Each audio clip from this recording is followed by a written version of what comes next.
just showed real. The next item on the agenda is our oil and gas well drilling ordinance update. Several of the council members did request that we step back and just look at our ordinance in relation to cities in the area, and also look at it in relation to water use. And I believe Mr. Ippolito is going to present the information. No, it's just Tim. My dad's not here today. Oh, okay. All right. So we wanted to talk a little bit about oil and gas and what's going on with that right now. Obviously, there hasn't been a whole lot in the city. I think it was like 2011 was the last time we drilled new wells. Everything could change tomorrow, but when I've been talking to industry, there's really no, they don't have any plans to start drilling again here in the near future until the costs come up. But that gives us time, good time to take a look at some things.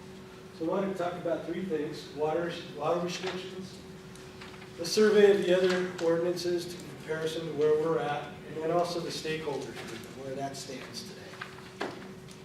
So water restrictions. Remember back in the summer of 11, we kind of went into a drought condition, and there was definitely concerns with supplying fracking water to the operators or the drillers. As you know, it uses millions of gallons of water. Williams was drilling at the time, and they had a pond out there off of Speaks Road. And they were on a daily basis of whether the city could give them water or not. They'd call in the morning, talk to Carol or her people, and we were able to keep them going, but it definitely brought up a concern. And we really don't have anything specifically in our ordinance, at least our gas ordinance, specifically dealing with the oil or the gas well operators. In my discussions with the industry, they understand in droughts and stuff, things have to happen. But their real concern is, why are they treated differently than any other industrial user? Why are they singled out? If everybody gets impacted, they get it. And why them? But I think our challenge is, these are kind of unplanned needs. I mean, I'm not the water department. I don't know what all that goes on there. But if we get a big industry in the town, we can develop infrastructure or get more water contracts or whatever, as Mr. Backus would know, to supply that team if it's a long-term need. But these are huge users in a very short period of time. So we took a look at some of the other jurisdictions and what they're doing in regards to restricting water, or how they deal with the water demands in a drought condition. We spoke to 7 cities, and I looked at a bunch of different ordinances. Most of them are really silent to it, at least the gas ordinances. They're not talking about it. They'll tend to use generic language, such as Denton's down here. Denton says, in a stage 4 drought condition, you can't use fire hydrant for any purpose other than firefighting. So even their construction uses and stuff, where we put the meters on the hydrants. So it's very generic. Cranberry and a few of the others, they do have some language where they classify the fracking operations as a non-essential use, and then in their ordinances, they can restrict non-essential uses based on different drought levels. Frisco, Fort Worth, Arlington, they have something similar. But again, it's not specifically dealing with gas. Colleyville is the only one I could find that actually said something in their gas and drilling ordinance. And really it just gives the city manager, through the gas ordinance, the ability to restrict water for these operations. It's up front, it's in their gas ordinance.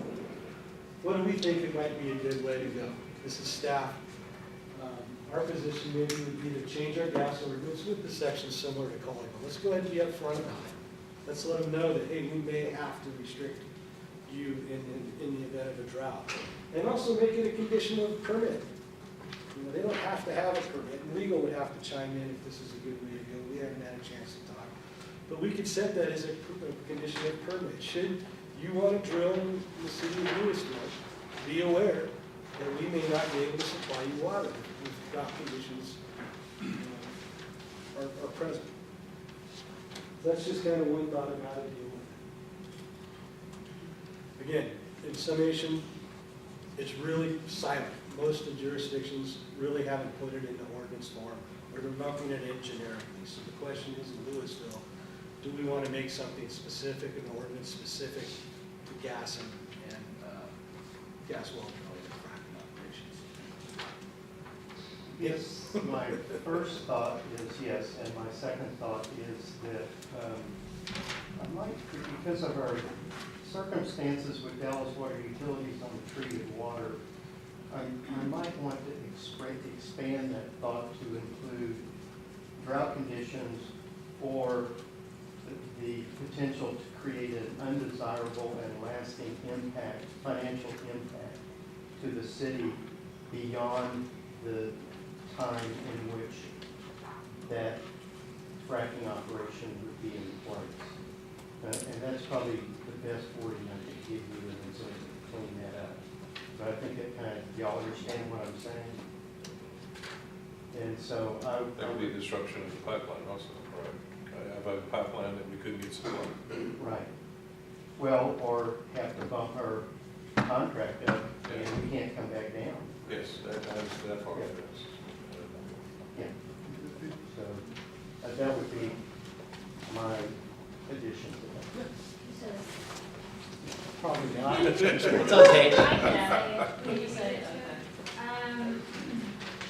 To include drought conditions or the potential to create a lasting financial impact to the city beyond the time in which fracking operations would take place. Which fracking would be what?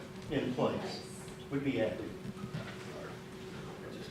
I hear what you're saying, and we don't want to hurt us in the water area. I mean, you know my position, I think we need to drill as much as possible. That's why we're at war. But it's something we do year round. And it's summertime when this potential is at its greatest. I understand, I understand. And we I'm don't not want- telling you drillers you can't drill, and there's certainly, you know, I mean, I've been to Alaska on drilling, they drill in the winter time. They drill all the time over there. But, you know, it's what it comes down to is, you know, why we really need to get off of foreign dependency. And if this is the place to get gas and oil, then get it. I mean, there's supposed to be tons of it. I don't want to inhibit their drilling. You know, I mean, drill responsibly is fine, I understand what you're saying, but I hear a lot of false statements being made, like, you know, like one the other day I just heard was, we are getting these earthquakes. See, it sounds like somebody failed their geology class in high school. You know, the earthquakes, tectonic plates, all that good stuff. The thing is that it can be done clean, can be nice, done nicely. If we can work with them on it. Excuse We're me? talking about water right now. Yeah. I Plain understand. water, right, treated water right now. And if they can, we can fit it in there, I don't see why we can't, you know, accommodate. And They'll by the just way, be paid for it. I would be happy to expand that language to any industry that's going to make an extraordinary short-term impact, but leave a lasting financial. I'm understanding what you mean. I really do, but I think we should try to find solutions instead of keep hindering them. Well, I think that's exactly what he's doing, is finding a solution, not hindering people. He's making sure we put something in place that does help them and help them find a solution, not prohibit them from doing Yeah, I don't understand why they get a pass when our residents wouldn't.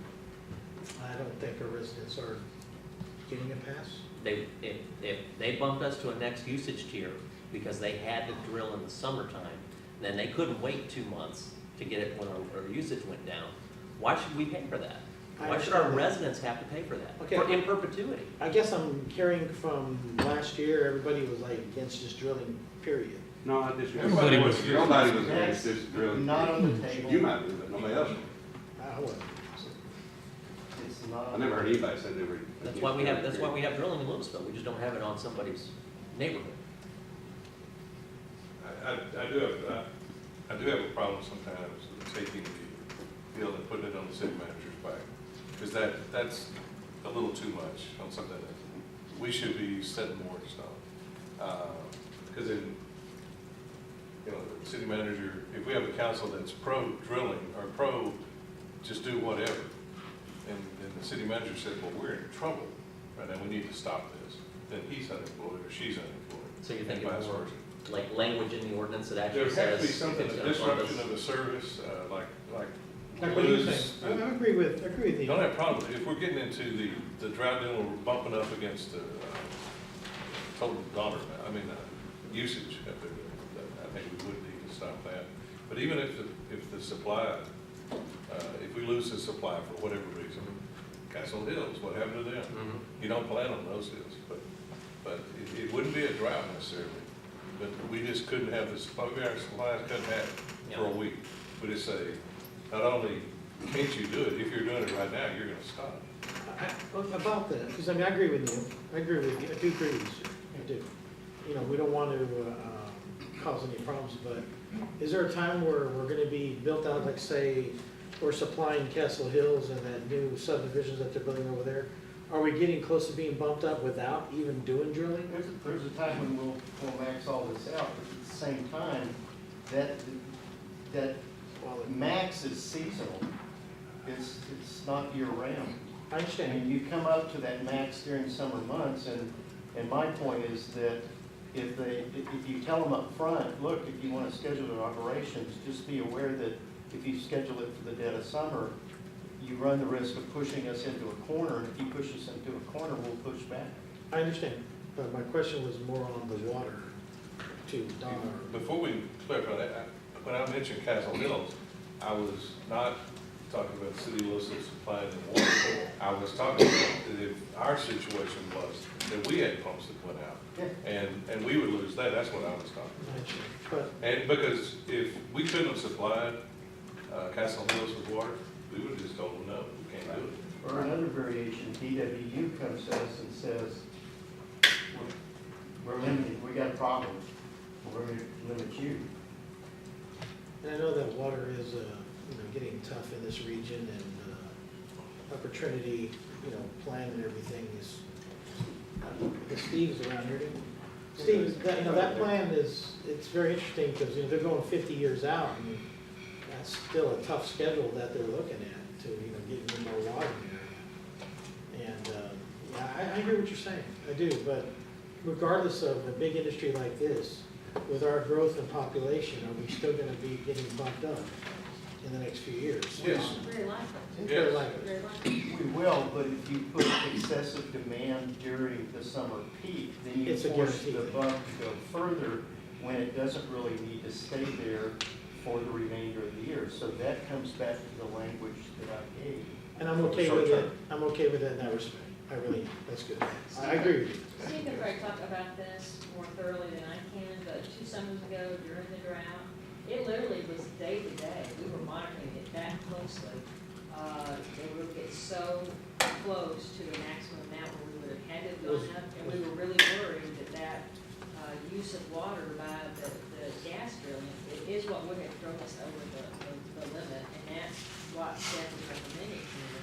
And that's why I feel the authority of the city manager, because we wouldn't really have time to go to a council meeting to ask for permission. And so we're saying the city manager can make that decision when necessary to stop their water flows.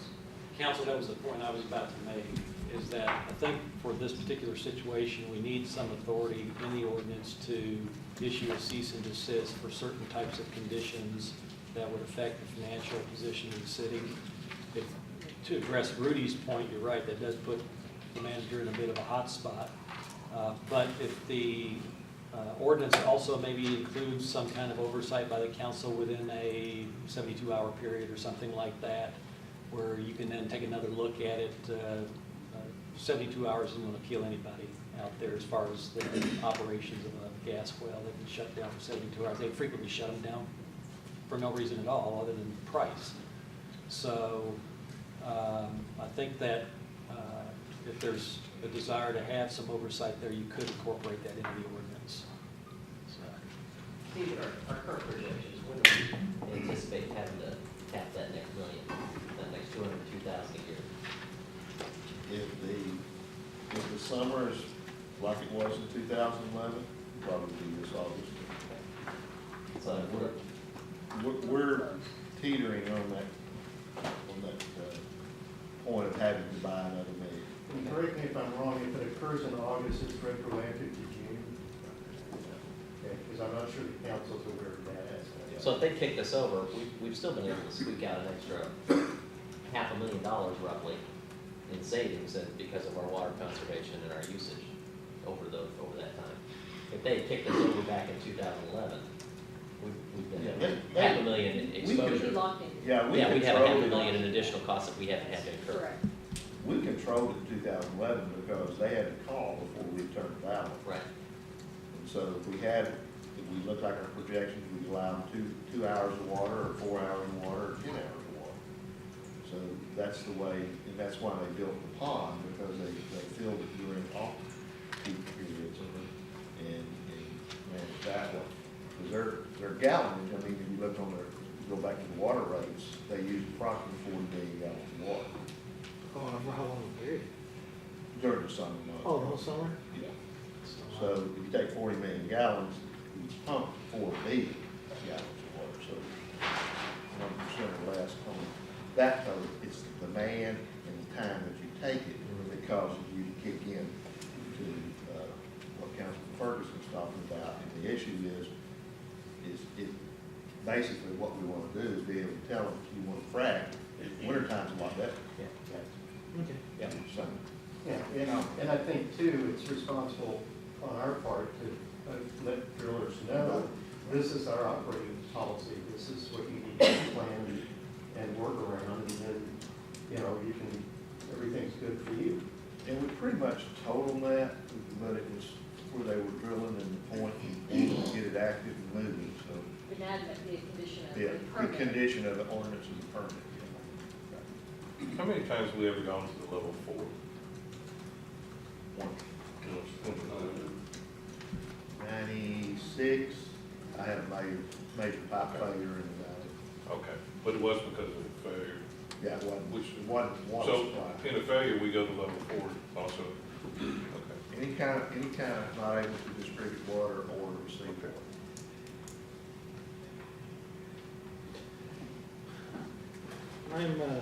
So in this wording, we're gonna make sure that they call you also?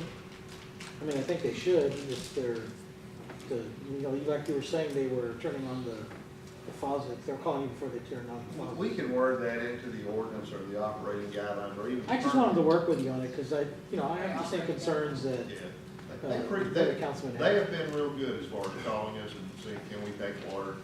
The industry has been good on that behalf. I just want to make sure that that's clear to them and stipulated, because We can make. it's nice that you had the relationship with them before, but I don't want them to accidentally turn it on. Well, and It's my- noticeable in about 30 seconds. We know pretty cool. We know. And my concern too is that we don't know who the next operator in the door will be or what their operating attitude will be. So, you know, better to let them know upfront, this is how we operate, this plan on this, and then everybody can be happy instead of going surprise, or they, in reverse, go surprise. That's fair. Makes sense. That is good. Sounds like we have enough information to bring back some language for you guys to consider. That's the whole idea, is just to get all that up front, so they know what they're getting into. We got a real quick mechanism to deal with it. Absolutely. And this is not specific to gas drilling, is it? It could be a water, or is it any drilling? But I see where it says gas drilling. Gas is synonymous with oil. Okay, so we have that legally taken care of on. I believe that's in the definition. Councilman Ferguson brought up It's in a the good, definition. Councilman Ferguson brought up another good point, which was, you come up with some. He looked at me like, look. I stumbled I in. said, yeah, you brought some good points. But that, not just the gas and oil industry, any industry that, if we can make it more generic, so it's any industry that's gonna cause a burden to our water. What we're talking about here, though, is specifically the gas and oil Right. ordinance, and making it a condition of their permit.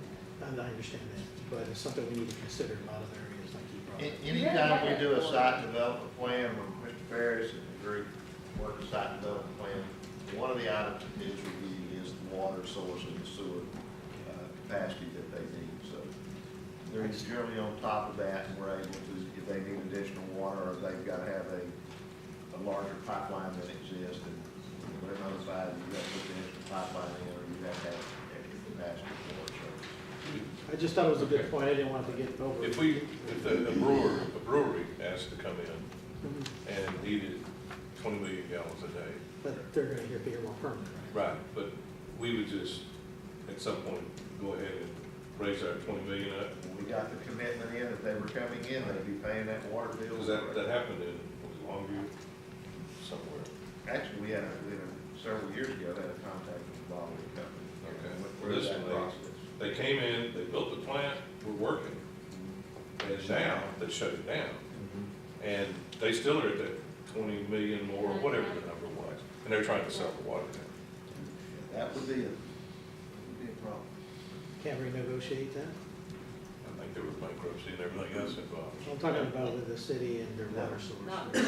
Oh, well, they probably said, well, we committed to it also. Yeah. You know, the water source said that too. There is a section in the Dallas Water Supply Ordinance that if you were to, for example, let's say, purchase 20 million gallons of treated water, you have to pay for it for the first 5, and they review it after that point to see if they can resell it. They can resell it, then you get off the hook for the excess. Because But whoever that the has supplier never- is That has never been done. had already done something to make that water available. Okay. Okay. We move on. Next item we wanted to bring up was just taking a look at our ordinance. Last time we updated the ordinance in general was in June of 11. So it's been a while. It's good to periodically take a look and see if anything's changed out there that maybe we would want to incorporate here. But those changes included a permit fee and gas stream analysis reporting. We took a look at a bunch of the different ordinances. Of the 16 cities that we have to survey, 12 of them did have gas ordinances. Really, not a whole lot going on out there. Not a whole lot of new stuff happening, at least in the ordinances. Denton has just finished up, I think it probably took them a year and a half plus to come up with an ordinance revision, and it was just approved, I think, 2 or 3 weeks ago. I wrote this, it was still in draft form. Setbacks, always a big concern. What's happening with setbacks up there? Of the 12 of them, you can see that 6 of them have greater base setbacks than we do. This is the setback from what we call any equipment that could potentially pose a hazard to a protected use, i.e. a building of some sort that's inhabited. Okay? We start at 800 foot. There's a few of them there. At 1,000 foot is their base setback. When I say base, that means if they're beyond that, typically the permit can be issued at staff level without having to go to council. Denton just approved going to 1,200 foot as a base setback. Flower Mound leads the pack at setbacks at 1,500. Okay? And then 6 of them are less, so 6 are greater, 6 are less. We're right about it. Okay? Question? Variances to that. All of them have some sort of mechanism to get a variance from that base setback, to reduce the setback. Okay? And those range anywhere, the absolute minimum, again, range from 200 foot setback to 11 1/4 in Flower Mound. And that's the absolute, I guess council may have legal ways to go, but our thing says you can't go any less than 300 feet. 800 is staff approval, and then all the way down to 300 feet. Below that, you're outside the ordinance, and that needs council approval. We'll go back to that side. A lot of jurisdictions are going to ZBOAs or regulating these too, and we'll get into that just a little more in a minute. So they're saying ZBOA approval? A lot of what I saw, Dean, is a lot of the gas stuff is going to their different zoning boards and ZBOAs. Oh. We set ours up deliberately Yeah. outside of the zoning ordinance Yeah. at the time. Now, you could always change that, but I'd rather leave it like I'm not opposing, I'm just saying what's out there. Air emissions, that's another big thing in regards to these ordinances. Almost all of them require some sort of plan, they're all pretty much the same. Just a couple key ones that came up. Flower Mound, again, requires a 24-hour monitoring. If they have more than 2 reportable leaks being amounts that are above the state allowed thresholds. You can have a leak, but unless it's of a significant amount that they have to report it to the state, to the TCEQ. Corinth, for instance, requires pre and post drilling air analysis. Okay? And our current ordinance allows us to impose additional measures, i.e. maybe 24-hour monitoring or stuff like that, should air sampling indicate that there might be a problem there. And there was a lot that went into that, I don't think we need to go into today. But basically, if there's no problem, you're great, but if we do start somewhere, there may be a problem, then we'll maybe throw other measures at it to make And sure. that in it's- essence gives us more flexibility to impose whatever we feel is necessary. Yep, we're not pinpointed to just this or just that. So it's kind of a trust, what do they call it? It's trust and verify, is that the principle? They said it's not a problem, okay, we'll keep an eye on it, if it's not a problem, fine, but we'll make sure it's not. And that's kind of been our stance, others have taken a few different ways of looking at it. Again, I want to touch on this real quick, special use zoning. Four of them do require zoning, special use zoning permission for that. We don't. I think Nika's presentation talked about maybe we might be moving in a special use permit for gas wells drilling in the future, but that's, of course, up to you guys and where we're going. But that does seem to be a trend, just from my analysis, a trend moving in that direction. Just across the metroplex. To require the permit. Yeah. And on that subject, there's, again, there wasn't a whole lot going on out there as far as new stuff. The whole thing has kind of calmed down a lot. I did hand out this thing, which we just got, Thursday. This was a kind of the key points. Denton, again, went through an extensive process. I can say, I'm guessing it was a year and a half plus, with different review boards and everything, to amend their ordinance. And I haven't analyzed it thoroughly, but it's about a 130-page ordinance. But from what I've seen, there's not a whole lot of stuff in there that they made changes to that we don't already do. Probably the key biggest one being that they increased their setbacks to a base setback of 1,200 feet. And that's the latest and greatest, because they just approved it. 500 feet? I'm sorry, 1,200. 1,200. Again, our base setback is at 800. I got a question on the, anything on compressor stations? Noise abatement for compressor stations? The ordinance as it stands now is the compressor stations have to meet our current noise standards that are already in place. What would they be? I'd have to look at it, it's X amount of decibels and they're allowed Is to. our regular noise ordinance that? Yeah, For it's- industrial. well, we have noise restrictions in our gas ordinance, Okay. and the compressors would have to comply with those levels also. Because when those are out in the middle of nowhere, they are just really loud. We have 24 hours a day. We have that one down at Chesapeake at the end of Ace Lane. It's a pretty big compressor site. Right. And because of the noise abatement they've done and the buildings and the sound and all that, Okay. it's quiet when you walk So out. we're covered on it. Yeah, and I think we're covered, at least as far as noise goes. Anything else on? Anything else? Just on air, you know, it's gonna hear from me on this stuff. On the air emission controls, I'm happy mostly with what we have. On the other hand, I wish we had something in there that, I guess you could say, you said trust and verify, sort of puts them on notice if we verify and we're not very pleased with what we verify, that there were some more specific language about what that would obligate them to do as far as frequency of monitoring. You know, and that, for example, I'm not saying copy fire down verbatim, but I tend to like what they have, which says, we're not gonna require 24-hour emissions, but if you have 2 reportable leaks, you will. Because, you know, 2 reportable leaks, you're not managing your site very well, and the only way to know what's going on there is a 24-hour monitoring. I mean, you can't know what's going on otherwise. And that's a problem, that to me classifies as a problem sign.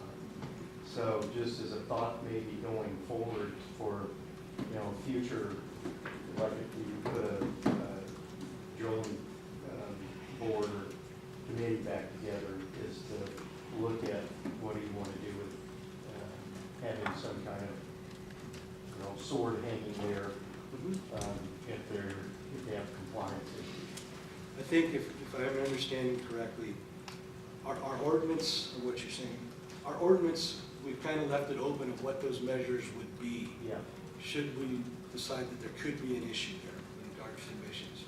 And maybe, and you're suggesting maybe we go ahead and put some measures in place that this is a consequence of this? Yes. Because right now, we could require. You can require. We could. No charge. We could. Or no release. We could, but we haven't told them this is, gonna be the consequence. And I'd rather have it hanging there to know that you don't want to get to this point. Of the wells that are here now, how many have ever received it?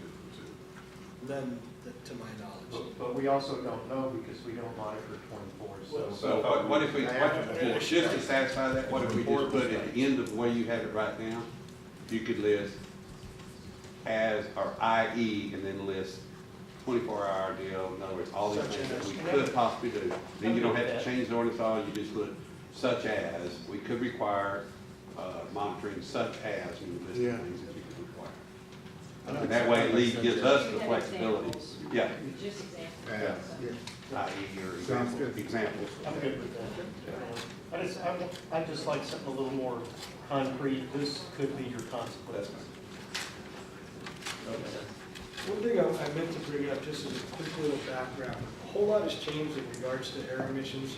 I'm sure you can speak to this more eloquently than I can, but, and informatively. But this region, through the EPA classifies air quality regions from an attainment area and a non-attainment area, I believe is the terminology. And we have transitioned to, in the Metroplex, to an attainment area, which means we have a lot more stringent requirements on air. In other words, our air's gotten kind of bad, so there's a lot more federal mandates and regulations and stuff. So for just a quick example, there's a thing called a vapor recovery unit. Those were not required if you were in the non-attainment. But since we are now classified in this region as an attainment area, that vapor recovery unit has to be in place. So You've actually got your terms. do I got it wrong? See, I knew you could do better than me. We're in a non-attainment. Non-attainment, okay. We're trying to get to. My We want to be in a apologies. attainment. My So apologies. that's all right, go ahead. I think everybody knew. But the point of what I was trying to get to, because I'm not that smart, I'm just a dumb fireman, is that a lot of, because we have gotten worse, there's a heck of a lot more federal regulations in place now than there was 5 years ago. That makes sense? But most of the non-attainment is here before. So, But I think They had to it's related to the oil and gas side. Yeah. yes, but the area was already a Yes. non-attainment area. I should have let that one We got the point. go. Okay. The last item I wanted to bring up today was the stakeholders group. As you guys you all are probably aware, we put together an informal group, we called it the stakeholders group, to help us and inform us as a city and as a citizenry and the industry on our gas well ordinance. What should this be? And I think it was very successful in that we brought kind of all parties together and representatives, and we talked out a lot of stuff, and we just discussed it in the back of the room. I learned a lot, as staff. I think the citizens represented learned a lot about the industry, and the industry learned a heck of a lot about citizens' concerns. And I think it was successful because we hashed out a lot of things in a room like this rather than at a council meeting. And I think it was successful. But where do we take that group now? 2 of the members are now council members. Which proves if you get on this group that you get on council. I was going to put that. Yeah. But what should we do? I mean, there's a lot of different modalities out there, a lot of different things. There's blue ribbon committees, there's citizens appointed committees, and all kinds of stuff on how to get input or how to formulate ordinances to bring to you folks. So that's kind of what we wanted to discuss. What are our options now? Really, I only think there's 3. We can just discontinue the use of this informal group. We can propose stuff as staff or put packages together as staff to bring to you. Should we continue this group? We can meet on an as-needed basis. Maybe we're hearing some things here. We might want to make some changes to our ordinance. Do we appoint some new members that maybe want to be council members in the future? But just joking. Do we appoint some new folks? Or firemen. Ask is a better way to do it. Yeah. Ask them. Do we do that? Or do you folks want to put together a more formal committee to kind of periodically review and provide input? We don't know where you want to take it at this point. Would it make sense to attach it to one of our existing committees, like CBOA or something? I'd rather just leave it as Well, it is. I'm It just works throwing- really well. You start tying it to another deal, and it feels like it has to be done in that context of that department. And it worked real well last time, and I think you do it as an as-needed basis. And you can still meet, I mean, you can still do it, once a year, whatever, but if you need to do more, you always have that needed. But I think that gives you a broader base to choose from. Things are gonna evolve. As they evolve, you're gonna have different people on it. I like that much better than us just appointing somebody to. Who appointed the committee before? Huh? Who appointed the committee before? Sort of who walked in the door. Yeah, it really wasn't an appointment. I just kind of got on the phone and called some folks. It obviously works. I don't know why we couldn't do the same thing. Right. The Yeah, one thing that- there's a little bit of awkwardness there Yeah. associated with staff. But how would we know stakeholders? I mean, We as would far as the identify- You industry. fill out an Let you know application who like you- other committee members do. Yeah. No, but industry. We don't have, we have a few deals, veterinarians and stuff like that, but the industry is the one that would have the concern of these things for the most part. Well, we'd identify them and let you decide the makeup and the content of the committee. Again, it's a little bit awkward at staff level to determine who those folks are for a variety of reasons. I mean, it worked pretty well the first time. Would it work as well the next time? It probably depends on the volatility associated with whatever's going on at that point in time. Oil and gas volatility? I guess the So are you volatility, suggesting? the volatility, the expertise that the parties bring to the table and their motives, depends on, I always thought I sat in literally the crossfire of motives, because I want I have no problem with drilling, I have a problem with where it may be placed. So, and that's really from a neighborhood impact point of view. But, you don't get your retirement check from an oil company and not like drilling. So, it's that simple. But I did have a problem with one thing that seemed to be perennial with the committee. And that was that we had somehow, and I don't know why or how, but had effectively restricted the citizen participation to 3 people and let the industry participation an open number. So on any given meeting, there could be 18 industry people there and 3 citizens. And if you want to feel like you're being tag teamed, there were times when I felt like I couldn't collect my thoughts fast enough to make my next point for all of the things I was being bombarded with. And so the one grave concern I have that I would like to see addressed is a much better balance of power, so to speak, on that committee. Yeah, I think that was somewhat inadvertent because the gas companies would bring a cast of thousands. Because there was no real formal structure. Because there was no formal Yeah. structure. We would invite representatives of the company to attend, or companies in this case, there might be 3 or 4, but if 3 or 4 of them bought 3 apiece, well, then you have the situation that Neil refers to. And so, we don't know necessarily who they're gonna bring, so we No, can't but- pick up the phone and say, hey, call 3 citizens, have them show up.